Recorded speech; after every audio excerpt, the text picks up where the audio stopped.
जय हिंद दोस्तों, मैं हूं आपका दोस्त के बी। और आज की इस वीडियो में हम 2018 में जो आपके ग्रुप डी का एग्जाम हुआ था उसमें किस प्रकार से जीके, जीएस और करंट अफेयर के प्रश्न पूछे गए थे उन सभी को हम लोग यहां पर डिस्कस करेंगे। तो पूरा वीडियो बहुत ही ध्यान से देखिएगा।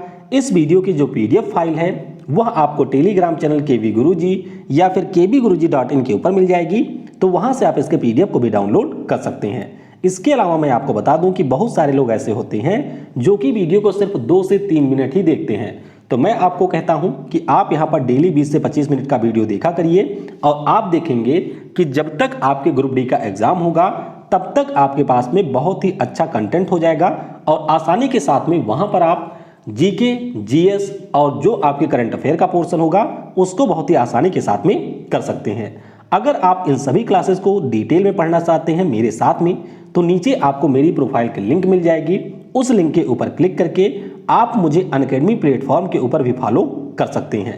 और यहाँ पर आपको कई सारे कोर्स मिल जाएंगे आपके ग्रुप डी एग्जाम के लिए, जहाँ पर हमारे बेस्ट टीचर आप सभी को एक सिस्टमैटिक वे में पढ़ाते हैं। तो अगर आप कोई सब्सक्रिप्शन लेना चाहते हैं तो सिंपली यूज करिएगा कोड KV10, इससे आपको 10% का डिस्काउंट मिल जाएगा।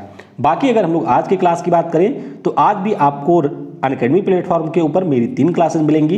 11 बजे हम लोग केबीसी के जो आपके प्रश्न पूछे गए थे उनको डिस्कस करेंगे, तो यह एक शानदार क्लास होगी आपके लिए। 3:30 बजे हम लोग रेलवे ग्रुप डी के सेट नंबर 13 को डिस्कस करेंगे और 9 बजे रात को जो आपके CBT 2 का पेपर हुआ था उसके यहाँ पर हम 7वें सेट को डिस्कस करेंगे।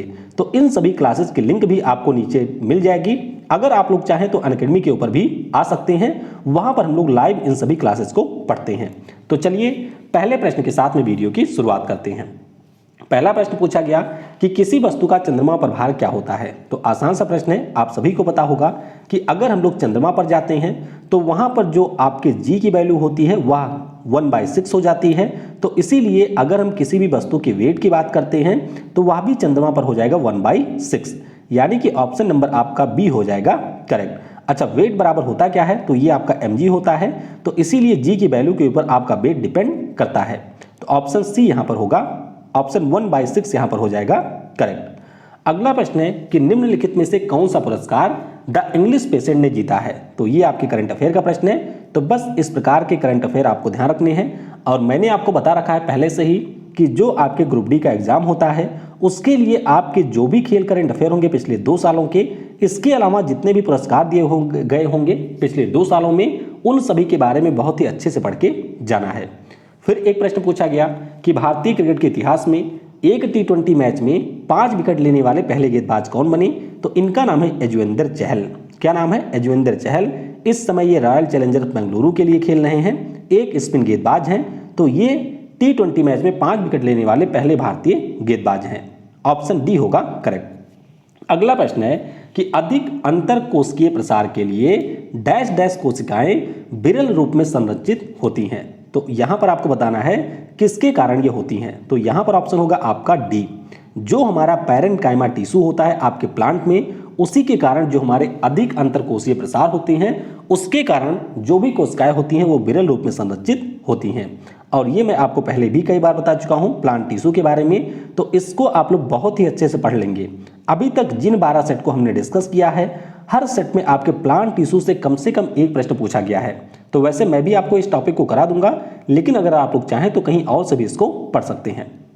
फिर एक प्रश्न देखिए, करंट अफेयर से पूछा गया कि किस भारतीय को 2017 के कार्नेगी मेडल ऑफ फिलैंथ्रोपी से सम्मानित किया गया। तो यहां पर ऑप्शन हो जाएगा सी, यानी कि अजीम प्रेमजी को यह पुरस्कार मिला था। फिर एक प्रश्न करंट अफेयर का ही था, तो इसमें पूछा गया था कि 8वां वार्षिक उद्यमिता शिखर सम्मेलन कहां पर हुआ था। तो ये आपका हुआ था हैदराबाद में। ऑप्शन डी होगा करेक्ट। फिर एक प्रश्न पूछा गया कि पुरुषों के हॉकी विश्व कप 2018 के लिए निम्नलिखित में से कौन सी कंपनी आधिकारिक भागीदार है। तो यहां पर ऑप्शन नंबर ए, यानी कि उड़ीसा माइनिंग कंपनी इसकी आधिकारिक भागीदार थी और उड़ीसा में ही इसका आयोजन भी किया गया था। फिर एक प्रश्न पूछा गया कि नीचे दी गई किस परमाणु संख्या वाले तत्व के रासायनिक गुण मैग्नीशियम के समान होंगे। तो ध्यान रखिएगा उन सभी तत्वों के गुण समान होते हैं जो कि एक ही ग्रुप में रखे जाते हैं, यानी कि जिनका समूह सेम होता है उनके आपके रासायनिक गुण भी समान होते हैं। तो अगर हम लोग परमाणु क्रमांक 4 वाले तत्व की बात करते हैं तो ये आपके मैग्नीशियम के साथ में समानता रखेगा। तो ऑप्शन नंबर डी हो जाएगा करेक्ट। ये आप देख सकते हैं यहाँ पर आपको मिलेगा बेरियम, जो कि मैग्नीशियम के साथ में समानता रखता है और इसीलिए एटॉमिक नंबर आपका 4 हो जाएगा करेक्ट। फिर एक प्रश्न पूछा गया था, इसको मैंने रिप्लेस कर दिया है आपके करंट अफेयर से। तो 2020 में अंतरराष्ट्रीय क्रिकेट परिषद के अध्यक्ष के रूप में किसे निर्वाचित किया गया? तो हमारे शशांक मनोहर साहब इसके पहले अध्यक्ष थे और उसके बाद में ग्रेग बार्कले, जो कि आपके न्यूजीलैंड के हैं, वे इसके नए अध्यक्ष बनी हैं। तो ऑप्शन नंबर यहाँ पर डी हो जाएगा करेक्ट। अगला प्रश्न है कि उस व्यक्ति को चुने जो एक समान समूह से संबंधित ना हो।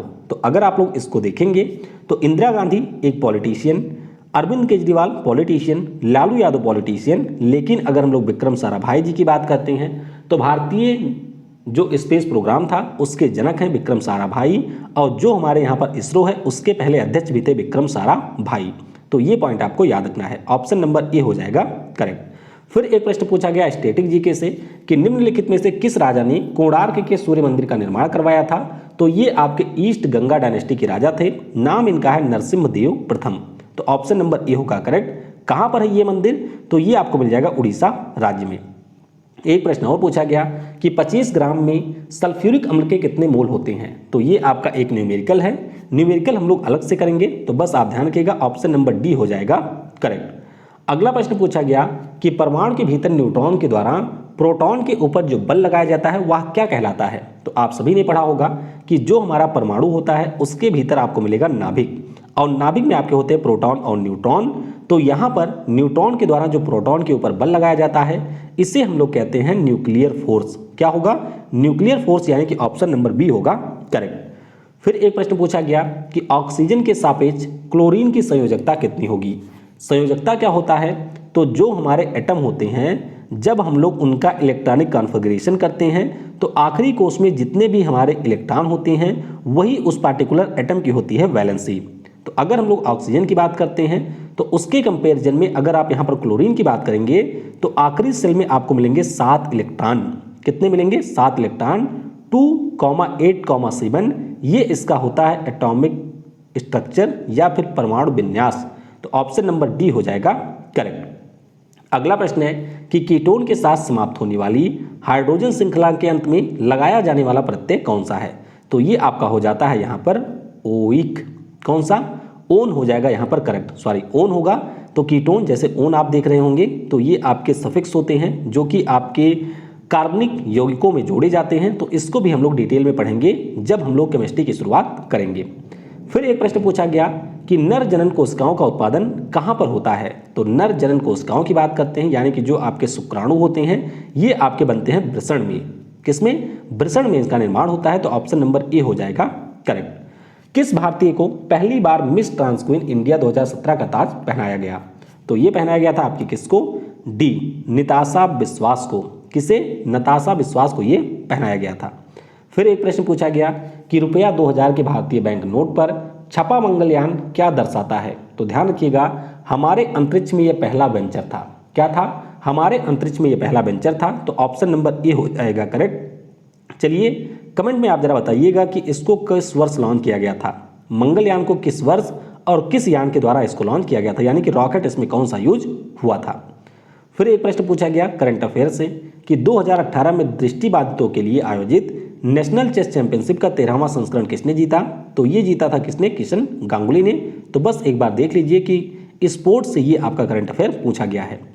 फिर एक प्रश्न पूछा गया कि बेकिंग पाउडर डैश डैश और डैश डैश का मिश्रण है।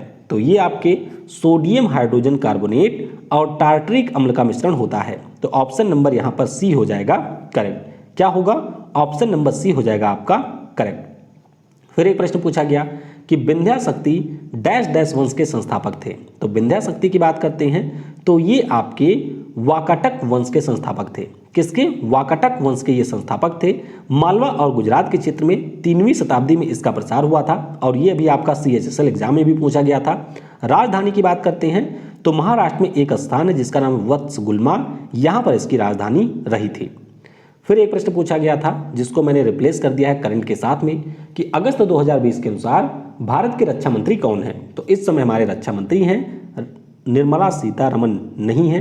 ध्यान रखिएगा, निर्मला सीतारमन नहीं है। इस समय हमारे रक्षा मंत्री हैं राजनाथ सिंह। कौन है?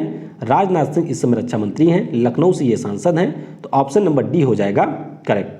बाकी निर्मला सीतारमण जी की बात करते हैं तो वित्त मंत्री हैं। नितिन गडकरी जी की बात करते हैं तो ये आपके रोड, हाईवे और परिवहन मंत्री हैं।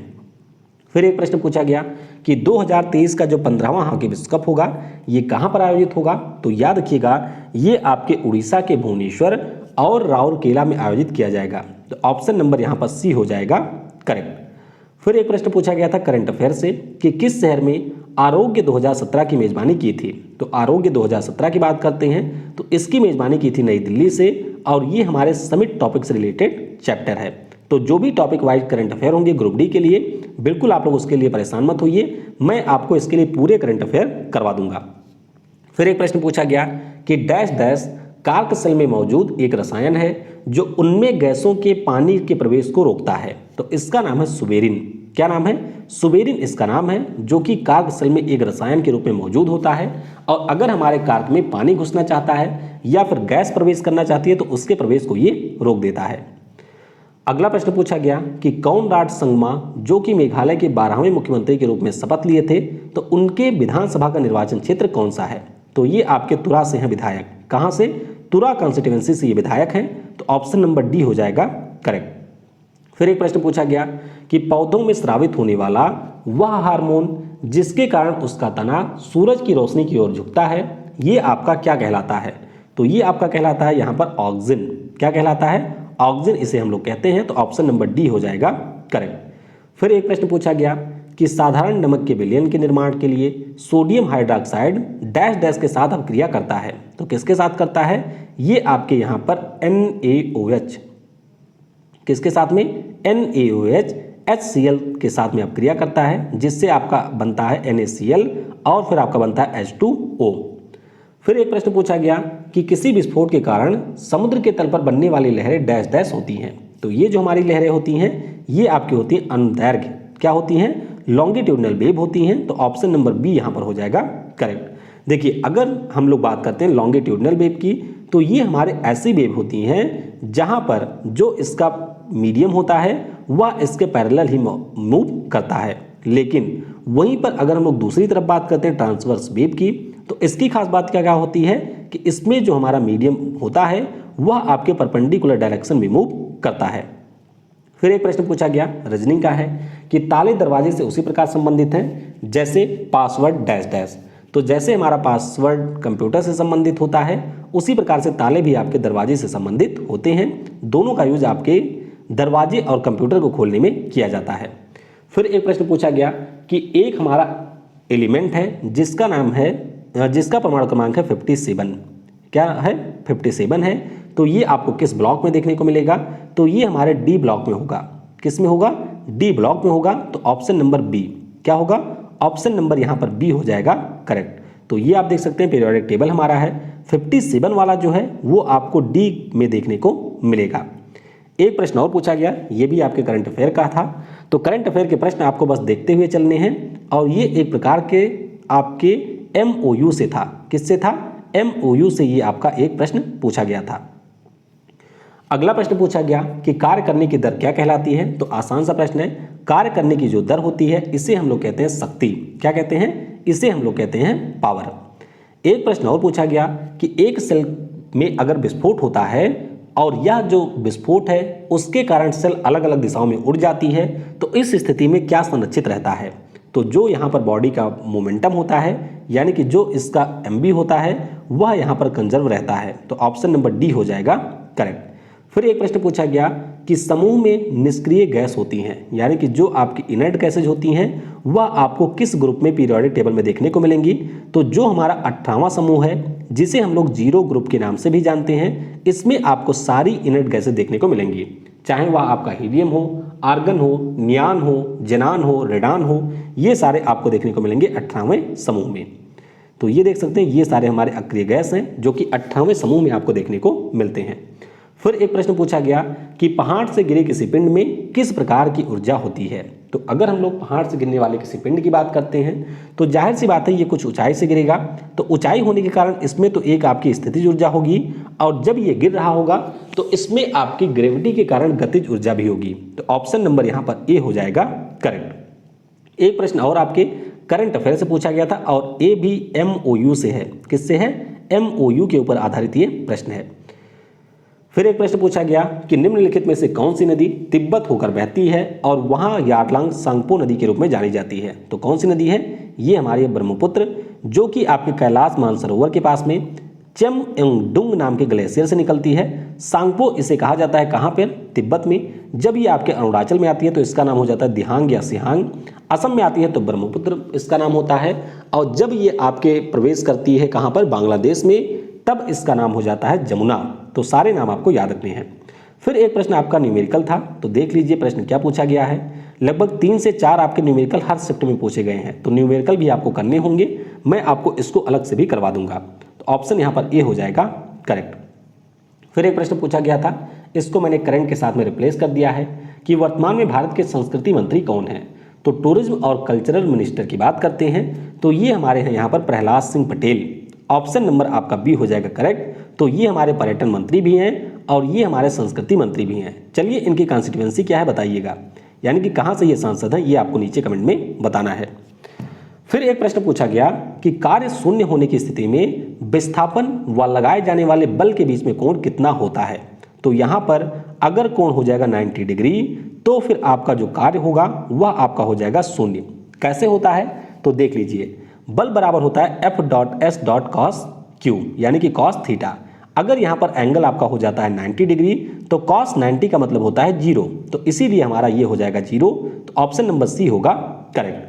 फिर एक प्रश्न पूछा गया कि किसी माध्यम में एक कण 2.5 सेकंड में 40 कंपन पूर्ण करता है तो तरंग की आवृत्ति क्या होगी? आसान सा प्रश्न है, सिंपल सा आप लोग यहाँ पर फार्मूला लगाएंगे तो ऑप्शन नंबर ए हो जाएगा करेक्ट। क्या होगा? 40 को डिवाइड करेंगे 2.5 से तो 16 हर्ट आ जाएगा। ये आपका यहाँ पर हो जाएगा करेक्ट। एक प्रश्न मैंने अपनी तरफ से इंक्लूड कर दिया है कि हाल ही में 100% जैविक कृषि करने वाला भारत का पहला केंद्र शासित प्रदेश कौन सा बना है? तो याद रखिएगा, जो हमारा लक्षद्वीप है ये 100% जैविक कृषि करने वाला भारत का पहला केंद्र शासित प्रदेश बना है। लेकिन मान लीजिए आपसे पहला राज्य पूछा जाता है तो पहला राज्य हमारा है सिक्किम। तो ये सारी चीज़ें भी आपको ध्यान रखनी है।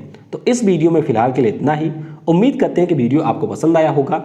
अगर आप इन सारे प्रश्नों को समझ करके पढ़ना चाहते हैं तो नीचे आपको मेरी प्रोफाइल का लिंक मिल जाएगा अनअकैडमी पर, जहां पर डेली 3:30 बजे क्लासेज होती हैं। तो उन क्लासेज को आप लोग ज्वाइन कर सकते हैं।